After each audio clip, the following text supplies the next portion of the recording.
अमार की शादी नशवा के साथ हुई। वो लड़की जो अपनी माँ की शादी करवाने में इंटरेस्टेड है, मैं उस लड़की के साथ देना चाहता आप मान जाए तो सब कुछ ठीक हो जाएगा। मैंने फैसला कर लिया, मैं आपकी बहू नहीं बन सकती। औलाद बेबाक हो जाए तो इल्जाम माँ बाप को ही दिया जाता है। मदद मेरी करनी और प्लानिंग फरियाल के साथ। पर आंखें बंद करके भरोसा नहीं कर लेते। नशवा जब बुरहान सर के घर जाएगी तो वहाँ आसिम अंकल और बीजान तो नहीं मिलेंगे, लेकिन बुरहान वहाँ मौजूद होगा। और आने वाले एपिसोड में हम देखेंगे कि बुरहान नशवा को इस बात के लिए कायल कर लेगा कि वो उसकी हर तरह से मदद करना चाहता है, क्योंकि वो भी यही चाहता है कि आसिम अंकल और बिस्मा आंटी की शादी हो जाए।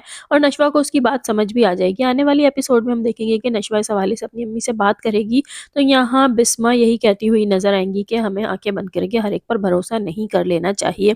दूसरी जानिब अगर हम बात करते हैं फरियाल की, तो यहाँ फरियाल की अम्मी ने अम्मार के रिश्ते से इनकार कर दिया है, जिसकी वजह से उनकी अपनी ही बहन बहुत ज्यादा प्रेशर में है और वो अपनी बहन से यही कहती हुई नजर आएंगी कि अगर आप हाँ कर दें तो सब कुछ ठीक हो सकता है। और यहाँ मुझे ऐसा लगता है कि शायद फरियाल की अम्मी अपनी बहन के इस प्रेशर में भी आ जाएं और हाँ करने का सोचें, तो ऐसे में फरियाल अपने इस रिश्ते के लिए नहीं मानेगी और वो सबके सामने ये कह देगी कि मैं आपकी बहू नहीं बनना चाहती।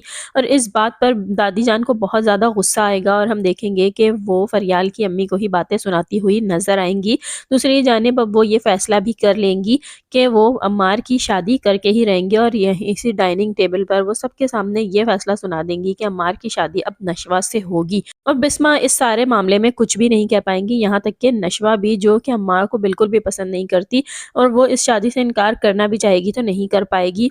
उधर अम्मार को जब ये बात पता चलेगी तो वो इस शादी के लिए बिल्कुल भी नहीं मानेगा, लेकिन दादी उसे मना लेंगी।